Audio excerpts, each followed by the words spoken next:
Bismillahirrahmanirrahim. Assalamualaikum warahmatullahi wabarakatuh. Alhamdulillahi rabbil alamin. Wabihi nasta'inu ala umuri dunya waddin. Wa sallallahu ala nabiyyina Muhammadin wa ala alihi wa sahbihi ajma'in. Amma ba'd. Kita panjatkan puja dan puji syukur kehadirat Allah Tabaraka wa Ta'ala. Pada kesempatan malam yang berbahagia kali ini, kita masih kembali diberi kekuatan, kesehatan, hidayah serta taufik dari Allah Jalla wa Ala, sehingga kita bisa kembali menghadiri pengajian rutin tafsir kita ini di Masjid Agung Darussalam Purbalingga. Kita berharap semoga Allah Subhanahu wa Ta'ala berkenan untuk melimpahkan kepada kita semuanya ilmu yang bermanfaat, sehingga bisa kita amalkan sebagai bekal untuk menghadap kepada Allah Jalla wa Ala. Allahumma amin. Salam dan salam semoga senantiasa tercurahkan kepada junjungan kita Nabi besar Muhammad sallallahu alaihi wasallam, kepada keluarganya, para sahabatnya, dan umatnya yang setia mengikuti tuntunannya hingga akhir nanti. Jamaah sekalian yang kami hormati, sebelum kita memasuki materi hari ini, kita akan membaca bersama surat yang mulia, surat Al-Lail. Semoga Allah memberkahi pengajian kita ini. أعوذ بالله من الشيطان الرجيم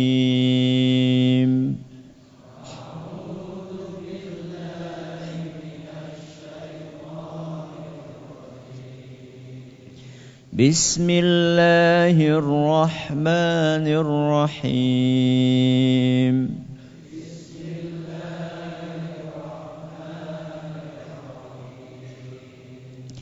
والليل إذا يغشى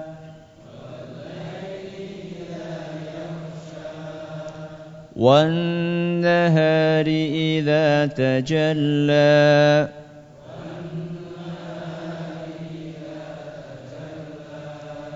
وما خلق الذكر والأنثى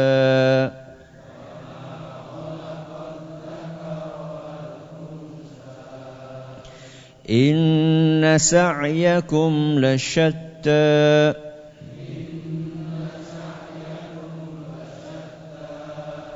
فأما من أعطى واتقى وصدق بالحسنى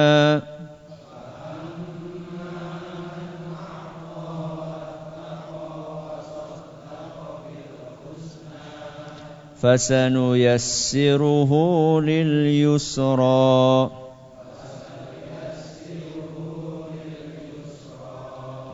وأما من بخل واستغنى وكذب بالحسنى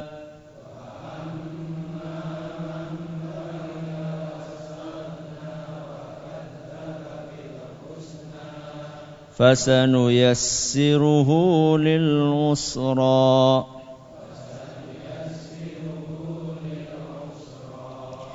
وما يغني عنه ماله إذا تردى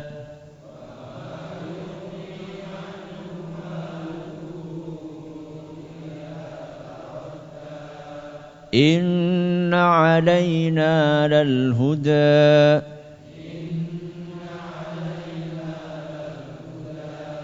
وإن لنا للآخرة والأولى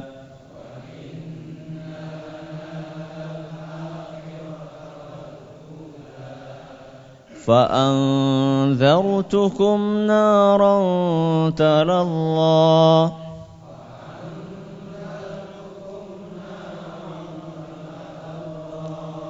لا يصلاها إلا الأشقى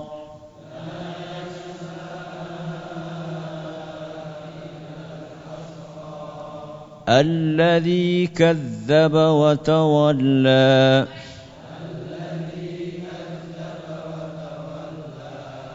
وسيجنبها الأتقى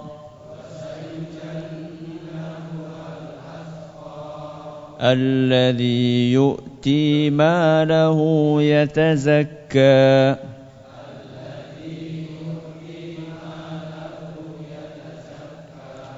وما لأحد عنده من نعمة تجزى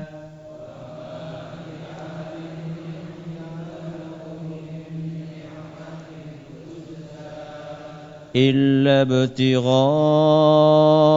وجه ربه الأعلى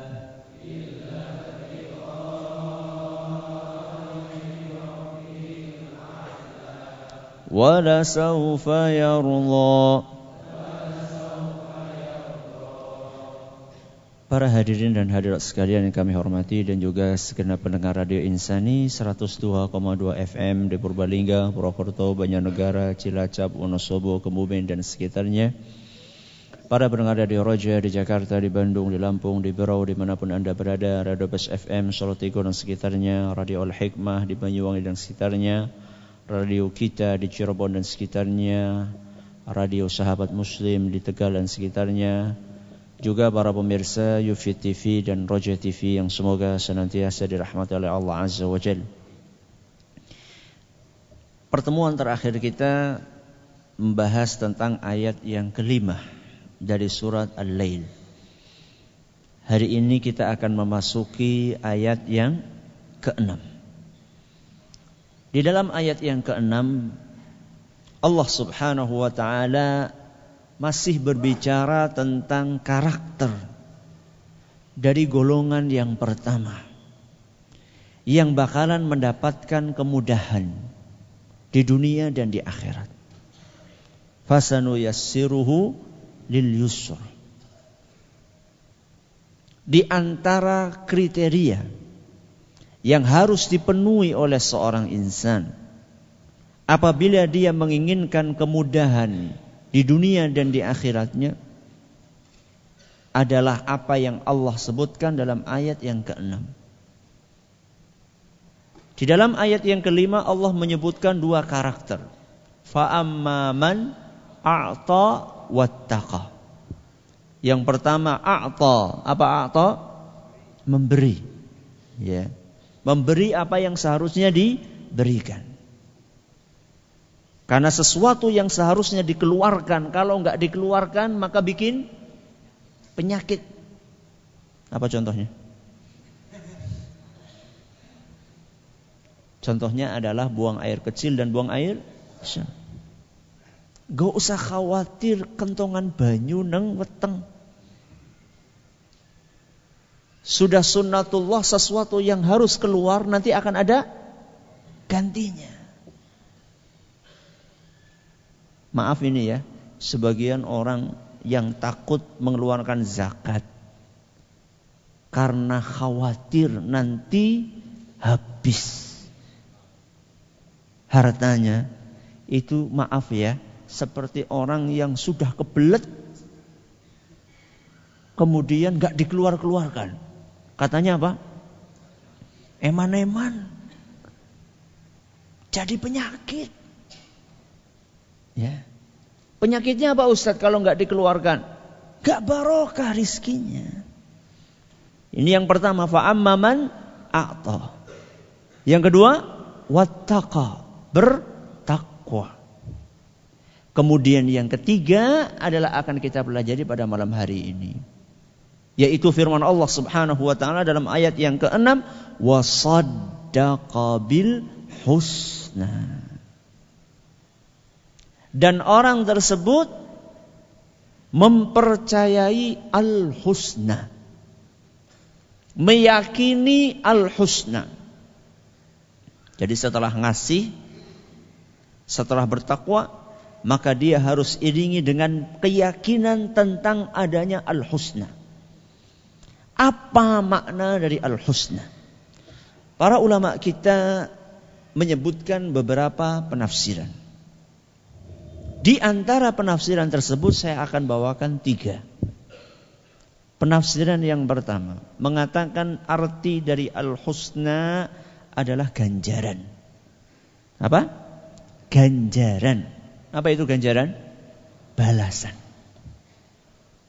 Balasan dari apa? Balasan dari ketakwaan dan infak yang kita keluarkan. Jadi ketika seorang mengeluarkan harta, dia harus yakin bahwa Allah itu bakalan membalas dan mengganjar.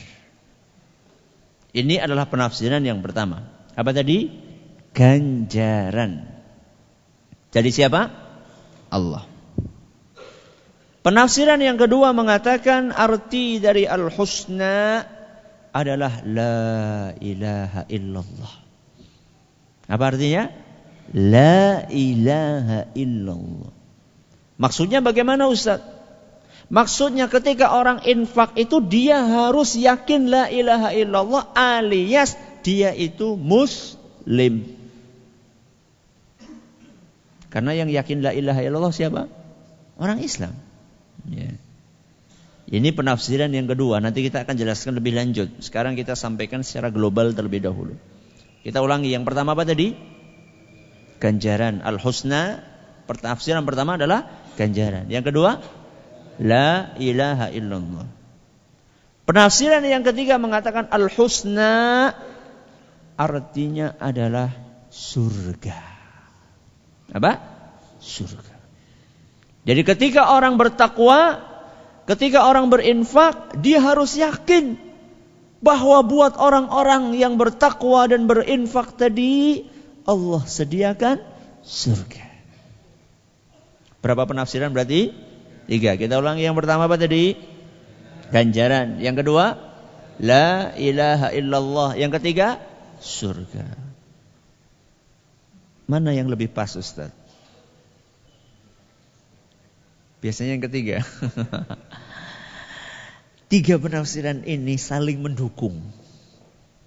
3 penafsiran ini saling mendukung dan saling melengkapi. Dari mana Ustaz? Pertama. Apa tadi yang pertama? Ganjaran. Motivasi terbesar ketika seorang berinfak, ketika seorang bertakwa, di antara motivasi yang terbesar adalah dia pengen mendapatkan apa? Balasan, reward. Dia ingin mendapatkan balasan dari amal yang sudah dia lakukan. Dan balasan yang paling istimewa dan tidak akan mengecewakan itu adalah ketika balasan itu diharapkan dari siapa? Allah. Kenapa Ustaz tidak akan mengecewakan? Karena Allah Subhanahu wa ta'ala tidak mungkin menyia-nyiakan amalan hambanya. Sebagaimana yang Allah firmankan dalam Al-Quran surat At-Taubah ayat 120. Surat apa? At-Taubah ayat 120. Dalam ayat tersebut Allah berfirman, innallaha la yudhi'u ajral muhsinin. Sesungguhnya Allah itu tidak akan pernah menyia-nyiakan pahala bagi orang-orang yang berbuat baik. Alias Allah itu tidak akan menterlantarkan orang yang berbuat baik. Makanya kalau beramal, carilah, harapkanlah balasan dari siapa? Allah. Pasti gak kecewa. Tapi kalau mengharapkan balasan dari orang lain, apa yang terjadi? Kecewa. Kenapa kecewa? Kadang-kadang tidak sesuai dengan yang kita harapkan. Ada seseorang bertamu ke rumah jenengan. Jenengan siapkan hidangan luar biasa. Minumannya, Anda datangkan minuman yang paling top.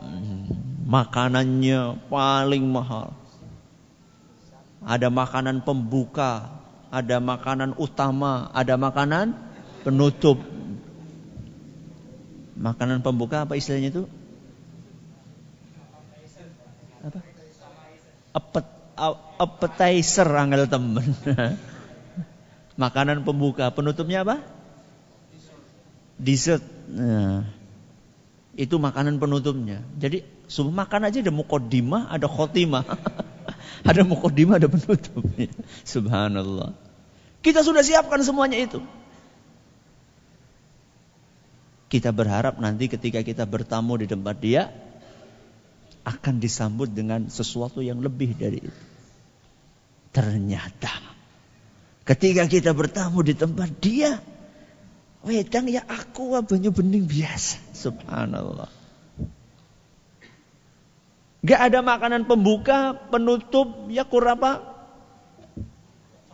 Ya pokoknya makanan-makanan biasalah kecil. Kecewa. Karena yang dia harapkan balasan dari manusia. Tapi kalau yang dia harapkan balasan dari Allah gak akan kecewa. Di dunia dan di akhirat. Di dunianya dia akan mendapatkan balasan dari Allah Azza wa Jal berupa kemudahan, kenikmatan hidup. Di akhirat akan mendapatkan surga Allah Subhanahu wa ta'ala. Makanya perhatikan ketika Rasulullah sallallahu alaihi wasallam memotivasi kita untuk beramal,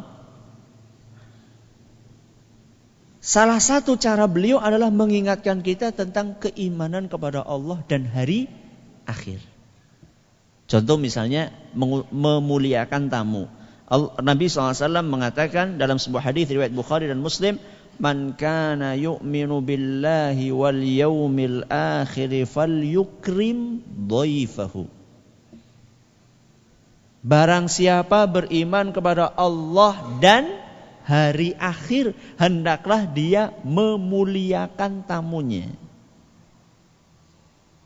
Berarti Nabi SAW mengajarin kita, kalau Anda pengen berbuat baik, jadikanlah motivasi Anda itu apa? Keimanan kepada Allah dan hari akhir. Iman kepada Allah dan hari akhir. Coba, rukun iman ada berapa? 6. Beriman kepada hari akhir, itu rukun iman nomor berapa? Nomor 5. Masih ingat gak sih rukun iman? Alhamdulillah. Yang pertama apa? Antuk minabillahi. Yang kedua malaikatihi, malaikat. Yang ketiga kutubihi, kitab. Yang keempat rusulihi, para rasul. Yang kelima al-yaumil akhir. Kemudian yang keenam qadha dan qadar. Coba perhatikan hadis Nabi tadi. Barang siapa beriman kepada Allah dan hari akhir.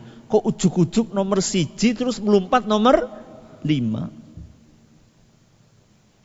Bukankah sebelum iman kepada hari akhir ada nomor 2, 3, 4? Apa 2? Malaikat. 3 kitab. 4 rasul. Kenapa ini enggak di hadis itu enggak dipakai? Kenapa langsung loncat nomor 5? Kenapa coba? Karena itulah motivasi terbesar kita seharusnya ketika beramal. Jadi yang kita cari itu ganjaran di hari kiamat nanti. Makanya biasakan ketika kita berbuat baik, jangan mengharapkan balasan dari orang yang kita baiki. Para ulama kita menjelaskan kaidahnya, kalau jenengan berbuat baik, lupakan. Sebaliknya, kalau orang berbuat baik sama jenengan, apa? Ingat terus. Banyak orang sebaliknya. Gimana? Kalau berbuat baik sama orang lain, diemut-emut terus, diungkit-ungkit terus. Kalau orang lain berbuat baik sama kita, kelalen, dilupakan. Salah. Ya. Ketika kita berbuat sama orang lain, lupakan. Karena yang kita cari bukan balasan dari dia. Sakit hati nanti. Kalau nggak dibalas sama dia. Tapi kalau yang kita cari Allah subhanahu wa ta'ala dan pahalanya, maka dengan izin Allah subhanahu wa ta'ala kita akan merasa nyaman. Kita akan memberi dan memberi, sekalipun kita memberi kepada orang yang tidak kita harapkan balasannya.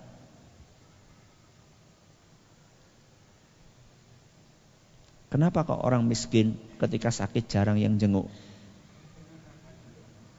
Kenapa? Justru yang dijenguk adalah orang-orang kaya. Kenapa? Karena banyak di antara kita melakukan sesuatu inginnya balasan langsung dari dia.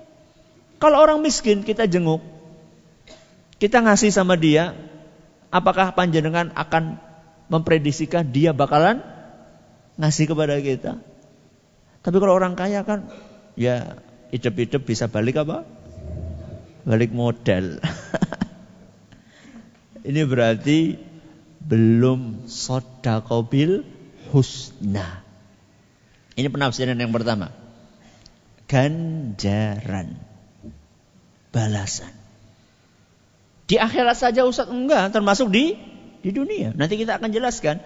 Fasanuyassiruhu lil yusra. Kemudahan itu bukan hanya di akhirat, termasuk di dunia insyaallah. Kalau Allah masih memberi umur kita insyaallah.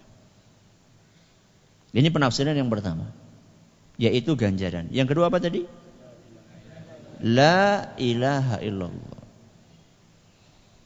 Sebagaimana yang tadi saya singgung sedikit bahwa orang itu akan mengambil manfaat dari a'ta wa taqa, akan mengambil manfaat dari infak dia, sedekah dia, kebaikan dia kepada orang lain, kalau dia itu percaya dengan la ilaha illallah.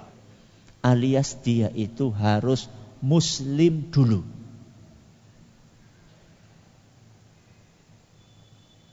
Kenapa begitu Ustaz? Karena itu adalah salah satu syarat mutlak. Bahkan ini syarat yang pertama diterimanya amalan seorang hamba. Ketika seorang hamba beramal tapi dia enggak masuk Islam, alias dia masih dalam keadaan kafir, maka amalannya apa? Pada hari kiamat nanti hanya akan berubah menjadi debu yang berterbangan. Ustaz, apa Ustaz pernah ke kiamat? Belum, urung mati. Terus Ustaz tahu dari mana? Dari yang menciptakan hari kiamat. Siapa itu? Allah subhanahu wa ta'ala. Allah yang berfirman di dalam Al-Quran surat Al-Furqan. Surat apa? Al-Furqan ayat 23. Surat Al-Furqan ayat 23. Di dalam surat Al-Furqan ayat 23 Allah berfirman, wa qadimna ila ma amilu min amalin. Kami akan datangkan, kata Allah, amalan-amalan yang mereka kerjakan. Mereka di sini maksudnya orang-orang kafir. Amalan-amalan yang dikerjakan oleh orang-orang kafir, kata Allah, akan kami datangkan pada hari kiamat. Setelah semuanya numpuk, faja'alnahu haba'an manthura. Begitu amalan itu sudah datang semuanya, kata Allah, kami jadikan itu menjadi debu yang berterbangan, yang tidak ada apanya, manfaatnya sama sekali. Di dalam ayat lain, di dalam surat Ibrahim ayat 18. Surat Ibrahim ayat 18. Allah Subhanahu wa ta'ala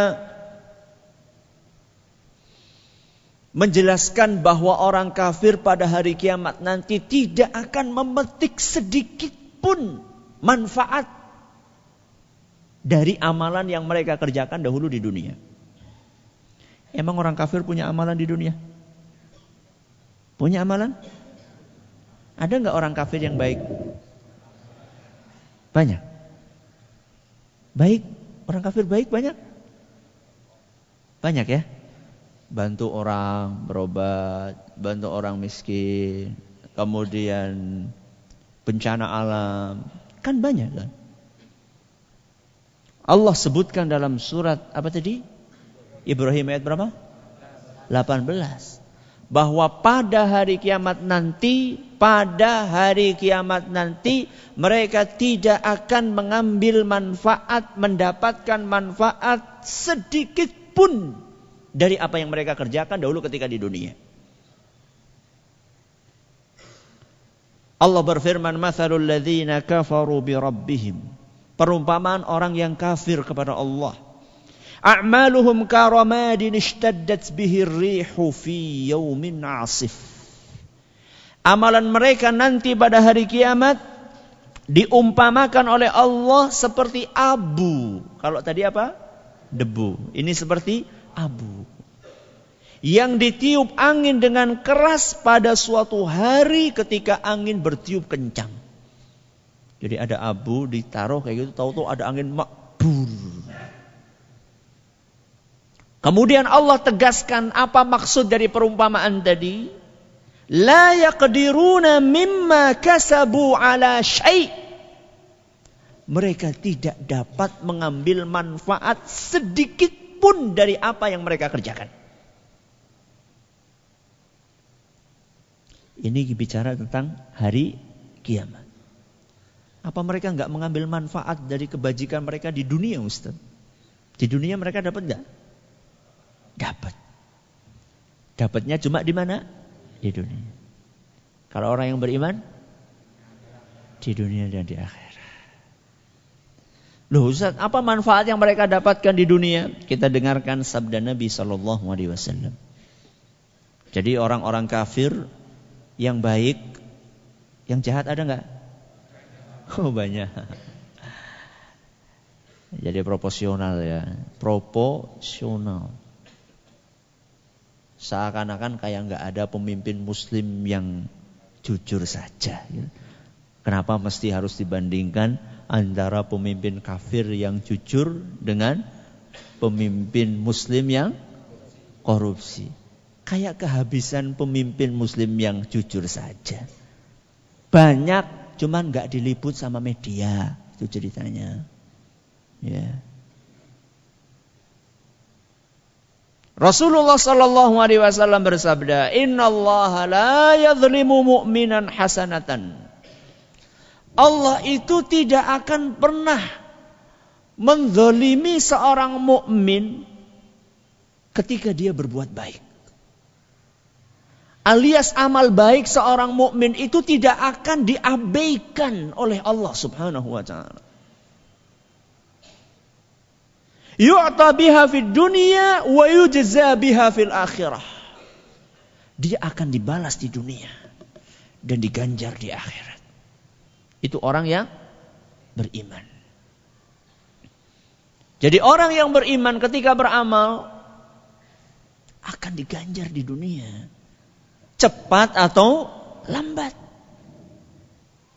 Maka jangan pernah kita itu merasa saya sudah seperti ini, saya sudah seperti ini. Kenapa saya belum dibalas-balas sama Allah?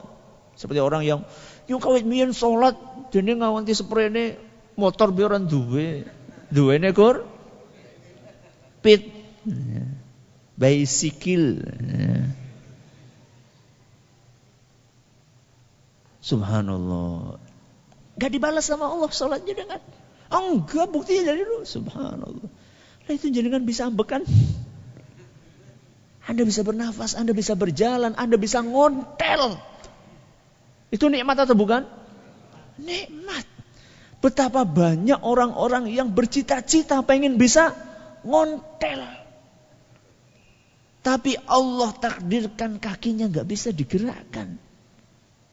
Panjenengan bisa ngontel sepeda. Itu adalah sebuah nikmat. Itu balasan dari Allah Subhanahu wa ta'ala. Itu baru di mana? Di dunia. Di akhirat belum. Di akhirat jauh lebih indah dibandingkan balasan di dunia. Ini Nabi lagi bercerita tentang orang yang beriman. Wa ammal kafir. Adapun orang kafir. Fayut'amu bihasanatin ma'amila biha lillahi fid dunya. Adapun orang kafir. Dari amalan-amalan yang dia kerjakan di dunianya, maka mereka akan mendapatkan makanan. Ganjaran dari Allah atas perbuatan baik mereka. Bisa mangan. Makanya jangan kaget. Ketika ada orang kafir kok bisa mangan. Bisa enggak? Bisa. Kalau panjenengan panen sawah jenengan sama sawah orang kafir, panen kabeh ora? Panen. Dia punya pohon mangga, panjenengan punya pohon mangga. Musim mangga buah enggak? Buah. Hujan turun. Apakah rumah jenengan tok sing kudanen, tanggane kafir ora kudanen? Kena hujan. Mereka juga dapat. Kenapa mereka dapat? Mereka punya kebaikan, dikasih sama Allah di dunia. Dan mereka akan dapatkan balasan tadi sempurna. Pol. Sesuai dengan kebaikan yang mereka lakukan. Semuanya dikasihkan sama Allah. Di mana? Di dunia. Supaya apa?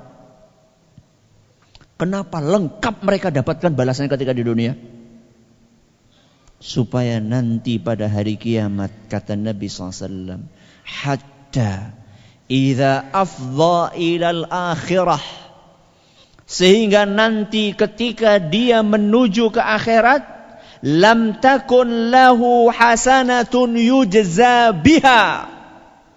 Pada hari kiamat nanti, karena seluruh balasannya sudah dia nikmati di dunia, maka pada hari kiamat nanti tidak tersisa sedikit pun balasan atas kebaikan mereka ketika di dunia, karena semuanya sudah mereka dapatkan lengkap di mana? Di dunia. Hadis riwayat Muslim. Kalau orang yang beriman kadang-kadang disimpan sama Allah. Makanya kadang-kadang ada sebagian orang, kenapa saya ini? Itu orang kafir kayanya luar biasa, mall di mana-mana. Orang Islam mall paling cuma punya, bukan mall, warung. Ya. Sabar. Balasan kita yang sempurna kapan? Di akhirat. Dan di akhirat jauh lebih menggiurkan dibandingkan balasan di dunia. Kan sering saya sampaikan, di dunia itu cuma 1%. Jadi rahmat Allah, kenikmatan dari Allah di dunia itu cuma 1%. Jadi Allah, kata Nabi SAW, inna lillahi mi'ata rahmah. Allah itu punya 100 rahmat. Anzala minha wahidatan fid dunia.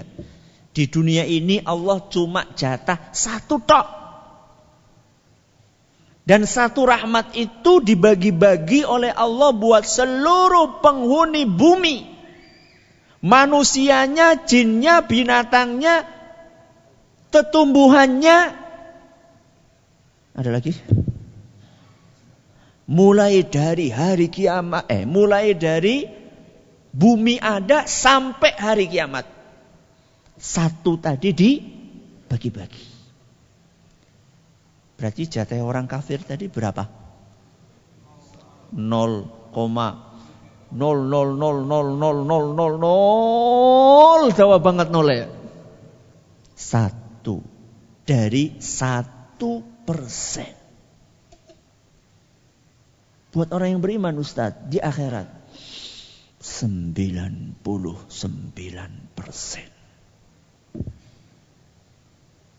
Itulah yang Allah sediakan untuk orang yang beriman.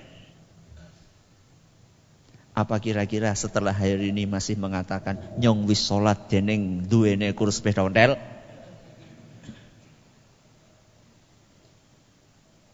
Kenikmatan hakiki itu bukan di sini jamaah. Kenikmatan yang hakiki di mana? Di akhirat. Itulah kenikmatan yang hakiki. Di mana? Di surga. Ini penafsiran yang keberapa? Yang ketiga. Yang pertama apa tadi? Ganjaran. Yang kedua?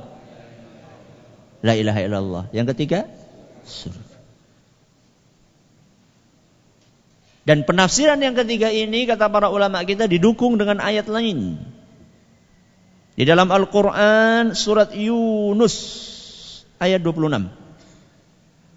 Bahwa penafsiran husna dengan surga itu didukung dengan ayat lain surat apa tadi? Yunus ayat 26. Di mana Allah berfirman lilladzina ahsanul husna wa ziyadah.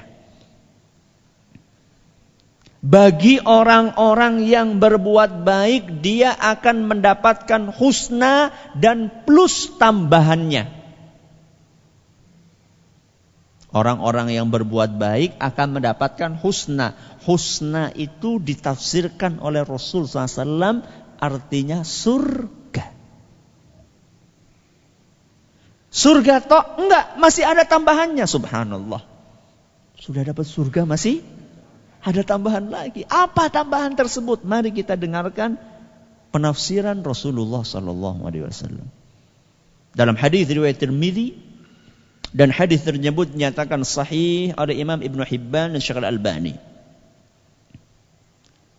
An Nabi sallallahu alaihi wasallam fi qawlihi lilladzina ahsanul husna wa ziyadah. Rasulullah SAW menafsirkan firman Allah, bagi orang-orang yang berbuat baik akan mendapatkan surga dan tambahannya. Apa maksud dari tambahan itu? Nabi SAW jelaskan. Idza dakhala ahlul jannatil jannah. Ketika penghuni surga sudah masuk ke surga. Penghuni surga sudah masuk ke surga. Nada munadin. Tiba-tiba terdengarlah ada seorang yang memanggil mereka. Innalakum indallahi mau'idan. Sesungguhnya Allah telah menjanjikan untuk kalian sesuatu. Mereka bertanya, alam yubayyid wujuhana. Apalagi sesuatu itu? Bukankah Allah sudah membuat wajah kami berseri-seri? Wajahnya putih, bersih. Walaupun ketika di dunianya dahulu apa? Hitam. Yang penting hitam tadi itu setiap hari kena air wudu. Jadi gak usah minder. Gak usah minder. Yang ditakdirkan oleh Allah Subhanahu wa ta'ala kulitnya sawo, kematangan. Ya. Gak usah khawatir. Alam yubayyid wujuhana. Bukankah Allah sudah menjadikan wajah kami bersinar, putih, bersih. Wa yunajjina minan nar, dan juga Allah Subhanahu wa taala sudah menyelamatkan kami dari neraka. Wa yudkhilnal jannah, juga Allah sudah memasukkan kami ke surga. Apalagi? Wajah kami sudah berseri-seri, kami sudah selamat dari neraka, kami sudah dimasukkan ke surga. Apalagi tambahan yang akan diberikan kepada kami? Qalu bala. Kalian akan mendapatkan tambahan tersebut. Fayukshaful hijab. Maka saat itu hijab. Hijab itu apa? Tirai. Tirai akan dibuka. Qala fa wallahi. Demi Allah. Ma a'tahum syai'an ahabba ilaihim minan nazari ilaihi. Demi Allah. Tidak ada karunia yang lebih mereka sukai, yakni penghuni surga. Tidak ada karunia yang lebih mereka sukai, yang lebih istimewa di mata mereka, melebihi bisa melihat Allah subhanahu wa ta'ala. Inilah tambahan buat ahlul jannah. Semoga kita termasuk golongan tersebut. Ya. Kita ulangi. Penafsiran yang pertama apa? Ganjaran. Penafsiran yang kedua, la ilaha illallah. Penafsiran yang ketiga, surga. Katanya tadi saling mendukung, Ustaz. Katanya saling melengkapi. Korelasinya di mana? Hubungannya di mana, Ustaz? Antara 1, 2, 3. Pertama, antara 1 dengan 3. 1 apa tadi? Ganjaran. 3 maaf, surga. Apa hubungannya antara surga dengan ganjaran? Bahwa ganjaran yang teristimewa salah satunya adalah apa? Surga. Terus hubungannya antara penafsiran yang kedua, apa tadi yang kedua? La ilaha illallah. Yang ketiga, surga. Hubungannya antara yang kedua dengan yang ketiga apa, Ustaz? Antara la ilaha illallah dengan surga. Hubungannya bahwa seseorang tidak akan masuk surga kecuali setelah dia mengucapkan la ilaha illallah. Makanya antara 3 penafsiran ini saling berkaitan dan mendukung. Berarti yang benar sih ngerti semuanya, ya, saling menguatkan antara penafsiran tersebut. Terima kasih atas perhatiannya. Mohon maaf atas segala kurangnya. Kita tutup dengan membaca subhanakallahumma bihamdika asyhadu an la ilaha illa anta astaghfiruka wa atubu ilaik. Assalamualaikum warahmatullahi wabarakatuh.